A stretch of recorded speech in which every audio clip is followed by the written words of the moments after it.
Assalamualaikum warahmatullahi wabarakatuh. Pada kesempatan kali ini kita akan membahas tentang fungsi turunan trigonometri, di mana pertemuan sebelumnya kita telah membahas terkait dengan fungsi turunan aljabar. Nah, semua kita sudah tahu bahwa turunan dari sin X itu sama dengan cos X dan seterusnya. Namun pada kesempatan kali ini kita tidak hanya tahu bahwa nilai sin X itu adalah cos X gitu.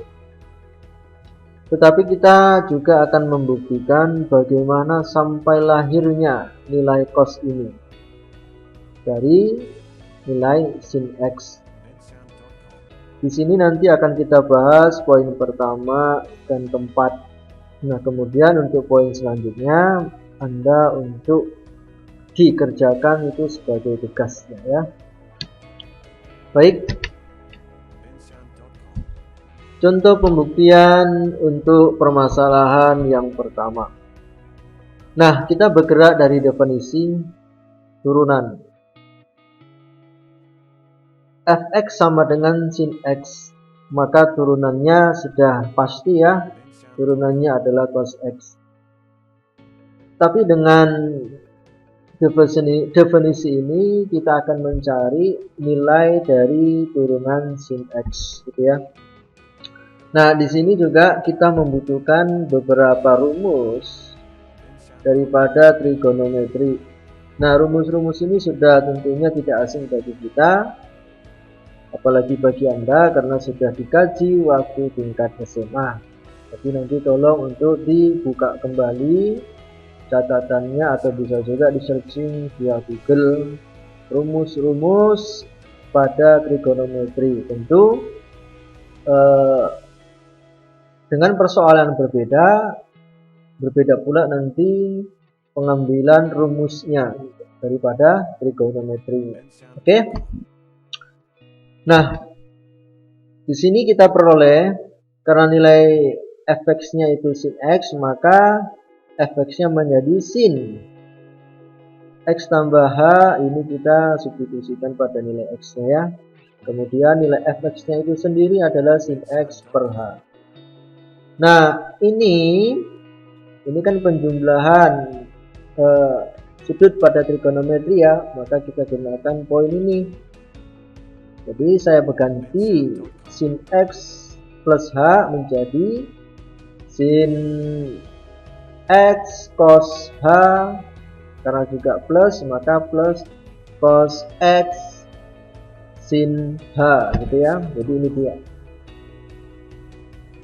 Nah, ini kita peroleh dari sini tadi ya. Nah, kemudian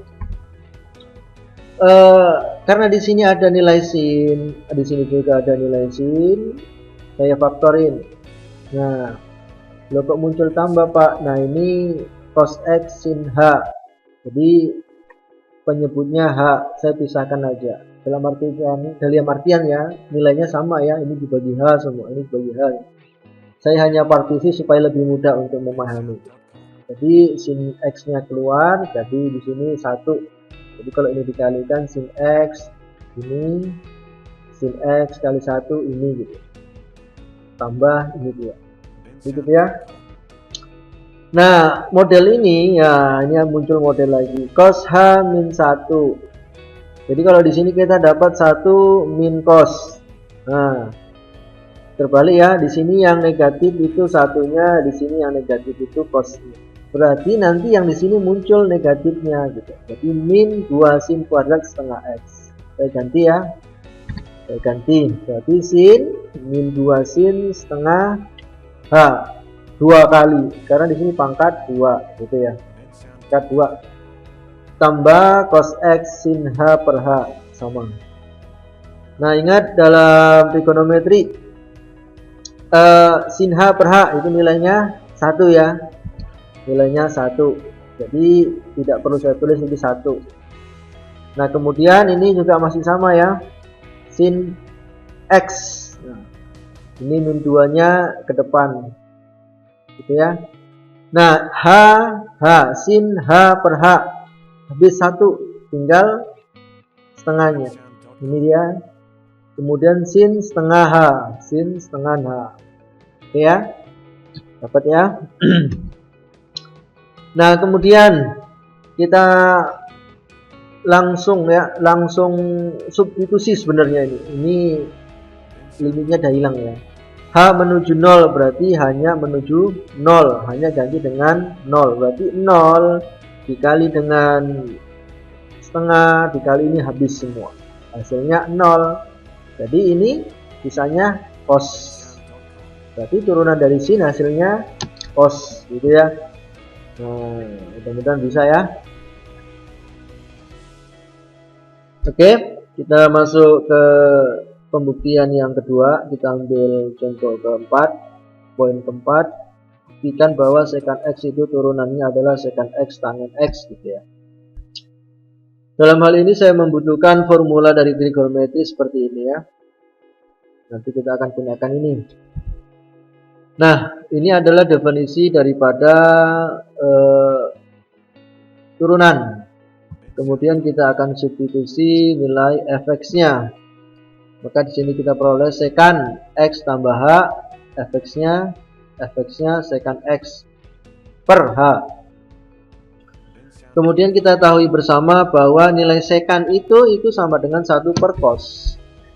1 per cos dikurang 1 per cos gitu ya. Nah, kemudian kita akan menyamakan penyebutnya atau langsung kita mengalihkan cos x kali 1.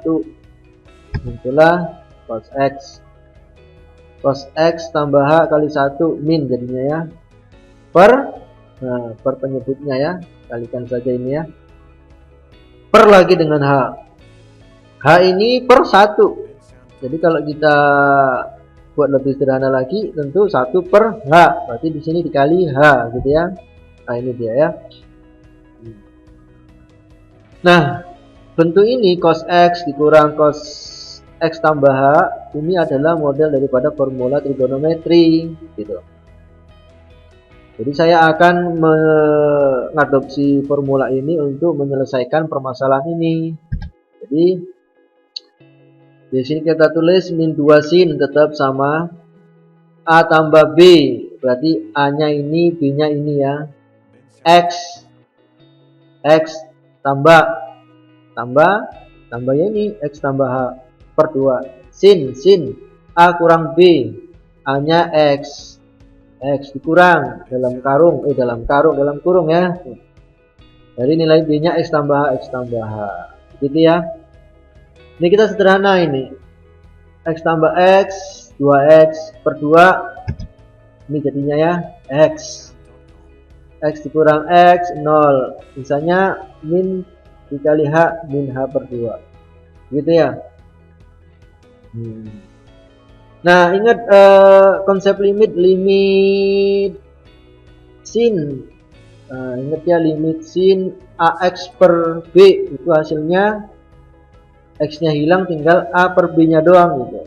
Sama kayak yang contoh barusan ya. Jadi yang ini kan hanya saya taruh di belakangnya. Sin h. Jadi kan kalau kita pecah nanti min setengah h. Hanya ini akan habis, sin h dengan h akan habis. Ya. Jadi ini ya. Min setengah ya. Gitu ya. Ini sebenarnya limitnya udah hilang nih ya. Kemudian nolnya kita masukkan kemari, setengah kali 0 sisanya min 2 sin x, ini dia. Gitu juga dengan hal di sini, hanya itu 0. Jadi x tambah 0 cos x, di sini tinggal cos x. Ini udah hilang gitu ya. Nah, jadi ini saya pecah balik nih supaya enak nih. Ini kan kita kalikan habis ya, min 2 dikali 1 atau dikali min setengah habis ya. Tinggal sin x dikali 1 nanti ya. Ini dia. Gitu ya. Ini cos x. Makanya kalau ditanya sin x per cos x itu apa? Tangen. 1 per cos secant. Ini ya, 1 per cos secant, sin per cos tangen. Jadi terbukti bahwa turunan dari secant X itu adalah tangen X kali secant X, gitu ya. Nah, mudah-mudahan bisa. Nanti ada tugas-tugasnya yang sudah saya share ke LMS. Terima kasih. See you next week. Assalamualaikum warahmatullahi wabarakatuh. Can anybody out there hear me?